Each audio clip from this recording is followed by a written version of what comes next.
Welcome everyone, thank you for coming to my live business Q&A today. For those of you who don't know who I am, I'm Dominic Jones and I'm a strategic business mentor. I'm a business investor and an acquiring business person, and more importantly than that, I'm actually an entrepreneur myself. So for the last couple of decades, give or take, I've set up multiple businesses, some of which that I still operate and maintain today. And today we're doing our business live Q&A, so I'm very pleased that you've joined us. I've got all the questions here, and I have to say that I'm really overwhelmed and pleased that so many people have submitted a question that was important to them in their business that they wanted us to cover today. Because there are so many and we've got quite a small time frame on this, we're not going to be able to answer everyone. So what the team have done is they've put together questions that pretty much sum up a lot of the kind of the general questions that we got. But don't worry, if you submitted a question and I don't cover it today, then as long as you included your email address when you submitted the question, then basically we're going to send you over a personal kind of one-to-one answer over email in the next couple of days. So I hope that's helpful. So let's crack on and go through the questions, shall we?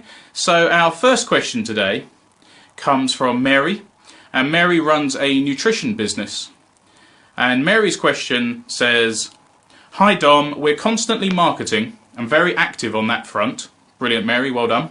The problem we're having is working out what the most effective message is and the most effective medium for our business.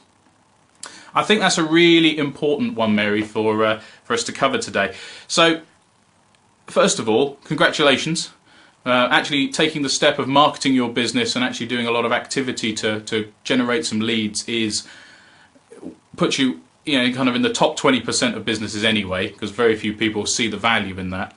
But what's more important, I think, is that you make sure you've included a lot of tracking in the marketing that you're doing. So if you're doing kind of online marketing, then you want to be using tools such as Google Analytics. You want to be using tools like the Google URL Builder, and both of those you can just pop into Google, type in Google Analytics or Google URL Builder, and you'll find the right websites to put those live for you. And effectively, Google Analytics gives you insights into what's working in your digital marketing. And if you combine that with the Google URL Builder and then create URLs, so website links, to from one advert to a particular web page, you'll be able to track which adverts are working properly for you. So it should only take 5-10 minutes to get Google Analytics set up. It really is that easy, so don't think you have to spend a fortune on a web developer to get that in place. If you have to pay someone, it's a very easy job to do. But I would definitely have that in place for your digital marketing. Now, if you're doing offline marketing, then you can start using things like trackable URLs, which again, you can put in place a more personalised URL, such as your website /advert1, and then that can link back to, again, the Google URL Builder and show on your Google Analytics where someone on a postcard, or on a direct mail piece, or an advert in a printed magazine actually have linked back to, so you can kind of check what the response would be on that. And if you're using the telephone, then I highly recommend you use tracking numbers. So these are telephone numbers that are different to your main business telephone number, but they forward through to your main business telephone number and they track the number of calls. So for example, if I had an advert in a local paper and I used a trackable number, when someone called that number, it would connect through to my normal business line. I'd have a normal conversation with them. I wouldn't miss out on the lead. But what I would see at the end of the month is a report to say that I had X number of calls from that number, that trackable number. So if I've only used that number on that one advert, I know how many calls that advert generated. And by having these kind of tracking systems in place with your marketing, then what you can do is you can start to see what's working for you and what maybe you should stop doing and wasting your money on. I hope that's useful for you, Mary. So our next question comes from Steve.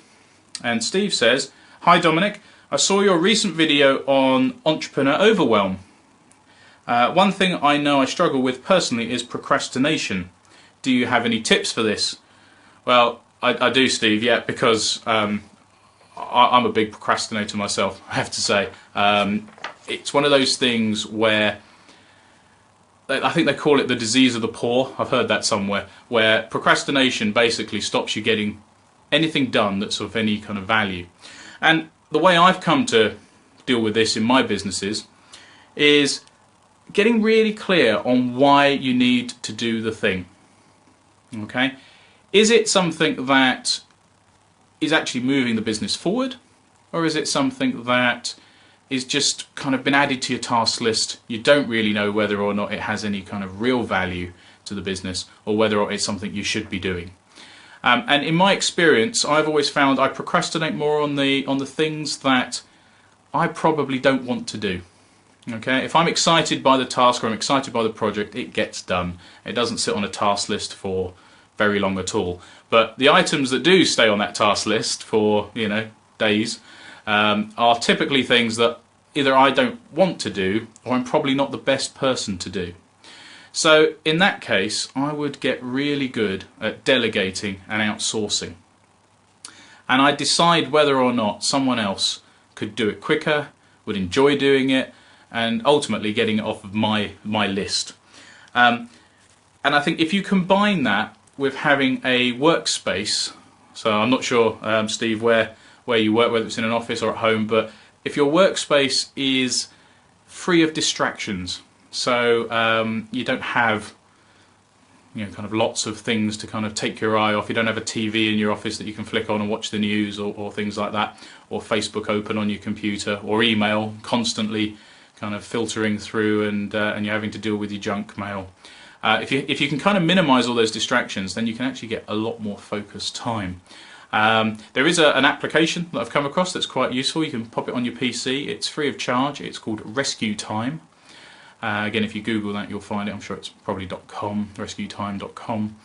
And what that does is that actually logs how often you're spending on things like email, different websites, your accounts package, Word, etc., all that type of stuff. So you can actually get an overview of whether you're actually spending your time in the right applications, actually getting work done, or whether or not you're messing around on Facebook or something else that causes you, kind of to not get the stuff you need to get done actually out of the way. So hopefully there's a couple of tips there that can help you, Steve. And our next question comes from Donna, and Donna says, "I keep hearing the term marketing funnel, but I have no idea what this means and how it might help me in my accountancy practice. Can you advise?" Okay, so marketing funnel is a term that is just bandied around in kind of business circles and marketing circles a lot at the moment. And it comes predominantly from the kind of the online digital marketing world, but it does have applications for an offline business just as much. And in that case, all it is really in its simplest form is the steps that it takes to go from someone having awareness of your business to them actually completing the sale. So on an online business, that would be typically how many people see your advert. So you might have 10,000 people see your advert on Facebook. You might have 1,000 people will click through and visit your page, so the actual page that you're trying to sell stuff on. Another 100 people might actually take action on that page and opt in or give you a lead. And then finally maybe 10 people would be converted into an order. Okay, so you can see that at the widest part of the funnel is where you have the most people kind of come in, and as you go through each step you're losing certain people until at the end you're getting a desired outcome, being the sale. If we were going to consider that for an offline business, maybe like a retail outlet, we'd be talking about maybe the number of people that see your advert in the local paper, and then the next step would be the number of people who visit your store. You might then have the number of people that you can engage with and ask, can you help or show a product demonstration of. and then finally the number of people that might sell. So in its basic form, really, a marketing funnel is just the steps to get from awareness to your sale. And if you've been in business and you've got customers, I've got good news for you, because that means you have a marketing funnel already. You might not know you had one, but you have.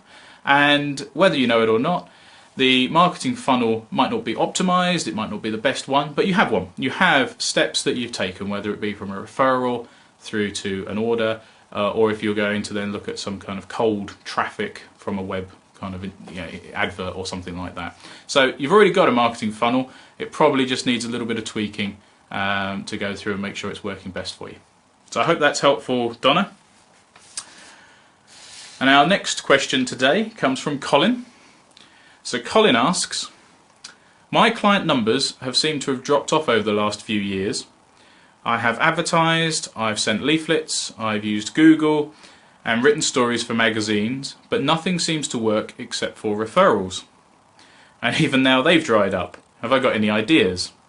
Okay, so Colin, this is really common. I see this all the time, okay, and it's all about lead generation, really. Now, I would urge you to take a really good look at what your marketplace is at the moment. And if you've been in business for a while, I mean, you haven't told me what you do or kind of how long you've been in business, but I'm going to assume that there is a possibility that your marketplace has changed since you started the business and you were doing quite well with client acquisition, and it may now have moved slightly, and that's why you're getting less and less results. I think also I get the sense that potentially you've probably done less marketing over time as you've lost confidence in the marketing that you're doing. Again, that's something I see quite a lot of. So if that's the case, what I would recommend to you is to go back to basics. There's a thing called the marketing triangle, which basically, if you had a triangle, at each point you'd have market, message, media. Okay, and we always start with the market. So you want a really clear understanding of who it is you are trying to reach. And when I'm talking about this, sometimes the word kind of customer avatar gets moved around and kind of mentioned in places. Let's forget kind of what it's called. The key thing is that you understand not just the kind of the top level stuff like age, gender, location, job title, kind of postcode area, etc., all that type of stuff. That's kind of, that gets you a C. If you want to move on and get like a B or an A, then you also need to understand some of the more motivational reasons why they purchase your types of products, and that might be to do with their buying journey. It might be to do with an emotional need rather than a want, and you need to get really clear on that so that you can understand your market to the best of your ability. And then once you've got that quite clear in your head, then you want to move on to the message. And the message needs to resonate with that market. So when you know what matters most to your market, writing a message that kind of hits home and talks to them in the right way to get them to take action is a lot easier. So that's when you need to have your compelling message. And then the final part of the triangle is finding the right media that your market kind of consume.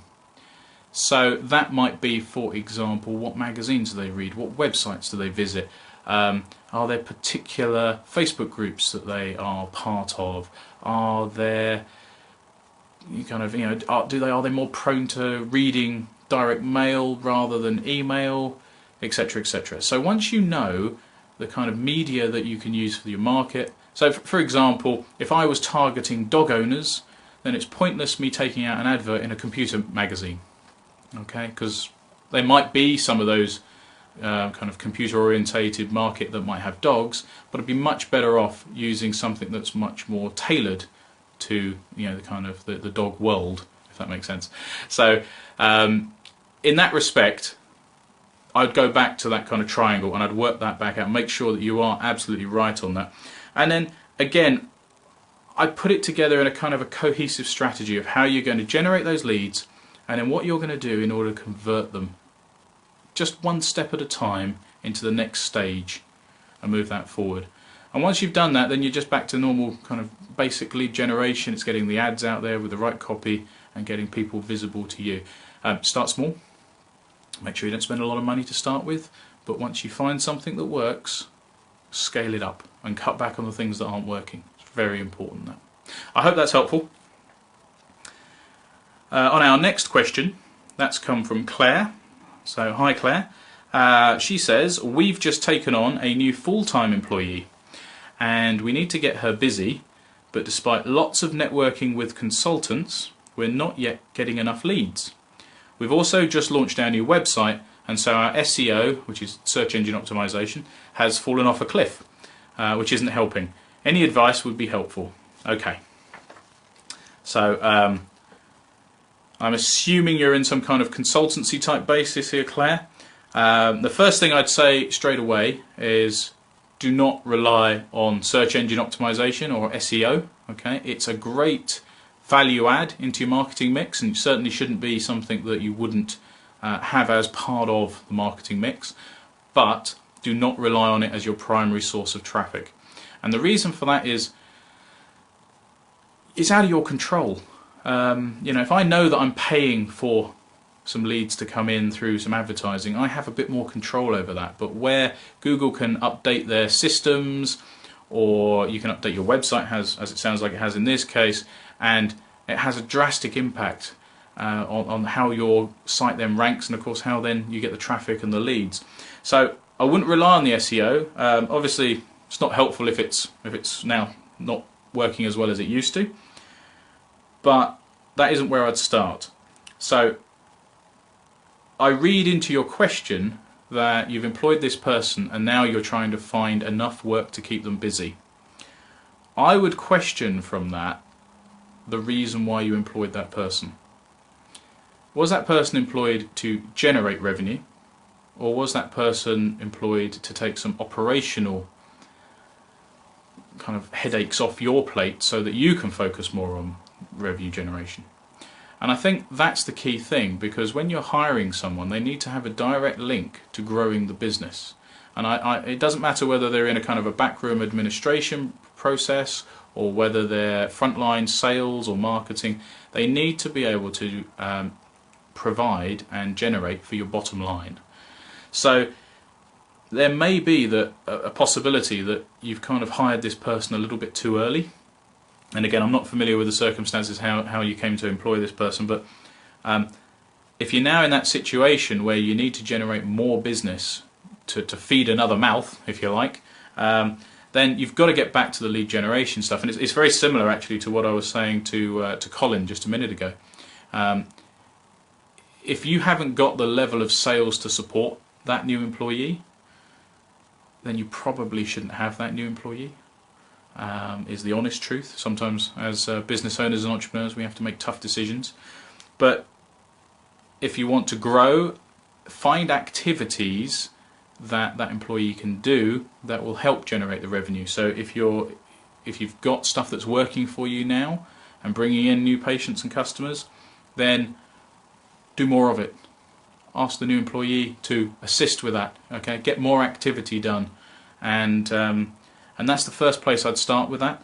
But as I say, just don't rely on the SEO and go back to basics on your lead generation. Whatever's working, do more of it. Networking, which you mentioned in your question, is great, but it can be a very slow burn whilst you build up those relationships. So if this is a fairly new person to the business, they're not going to have their relationship straight away. It's going to take probably at least a few months before they even start to generate in that respect. So just bear that in mind as you're moving things forward. I hope that's helpful, Claire. And we've got our last question today, and this question is from Philip. So hi Philip. Philip says, I started my business 6 months ago, based in Crystal Palace, South London. I know it well. I'm finding it tough going and I feel very lonely. Well, I'm sorry to hear that, Philip. My wife is very supportive, but she can't really help. What should I do? Okay. So, Philip, first of all, you're not alone. Okay. This business game is not easy. Okay, it's not something that many people don't have a struggle with at any particular time. And anyone who tells you that they've always got it right, always got on 100%, always knocking it out the park, I'd be very dubious of anyone who tells you that all the time. And the key thing is, it's quite a lonely process being an entrepreneur and a business owner. Certainly if if you've got a smaller business where you're working on your own. And that's why you need to surround yourself with like-minded people. Okay. I've got an upcoming video in a week or so's time where I talk about this, and I would highly recommend that you get involved in a business group, or you get yourself a mentor, or you speak to someone who kind of can help guide you through.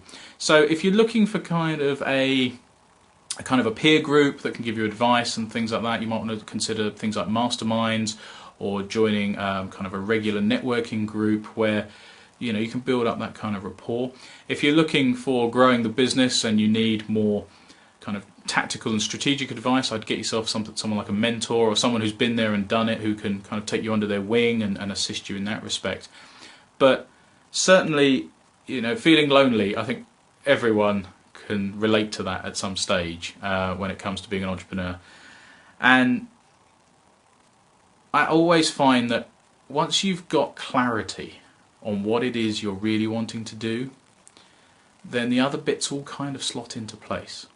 And if things aren't going that well, as you allude to in your question, then I would just step back and I'd get some advice from some people outside of your group. There's a saying that I've come across that says you are the sum of the top 5 people that you work with, or that you meet and spend time with. And from there, I think you just need to kind of spend more time with the right kind of people, and you'll find that actually you'll get out of that loneliness side. You'll have someone you can call, you'll have someone you can kind of relate to, and that will be helpful for you. I hope that's gone some way, Philip, to helping you with your question there. And obviously, our team's there. So if you need to speak to someone, or you're not feeling that great, and you want some advice or guidance, then that's why we're here. So do reach out to us, either through the Facebook groups or the email or anything like that. Please don't feel you're on your own. You're certainly not. So that's kind of the end of the questions for today. We've tried to keep it short and sweet. As I say, if your question hasn't been answered today, it's not been forgotten. We've not ignored you. What's happened is that we will be doing a more personal one-to-one response via email, as long as you provided us with your email address when you submitted your question. I'd really appreciate it as a personal favour if you could share this video to people that you think might be of some value. Okay, I'm hoping there's a couple of nuggets in there that maybe have just kind of sparked up and thought, yeah, that's very helpful. I want to find out a bit more about that, or I can implement that immediately. If that's the case and you have found some value, I'd love it if you could just share this out to your friends, family and peers, because that really helps us to try and build the entrepreneur community that we're trying to build, which is all about giving value to you and making sure that entrepreneurs are supported and entrepreneurs are getting that kind of that peer group that they need. Or love to see your comments as well. If you can, pop a comment on, let us know if this is any good. If you've got any other questions, pop them on. We'll do our best to try and answer those in the Facebook groups. But if you're not a member of Entrepreneur Drop Zone, which is our private online community, which is full of entrepreneurs, business owners, great place to find kind of people to talk to, ask questions, then do join that. It's completely free of charge. Quite often myself and my team are posting in there and replying back to kind of questions and answers. So it's really worth joining. It's a Facebook group, and you can join it at entrepreneurdropzone.com. So I hope that's helpful for some of you. And likewise, if people like these type of Q&As and videos and things like that, I'm more than happy doing a few more. I have to be honest, being live on camera is not something that I do best, I'm sure, but we'll see how it goes. So any great feedback, please do put it in the comments. I hope that's been really useful for you, and I look forward to hearing from you and speaking to you soon. Take care. Bye bye.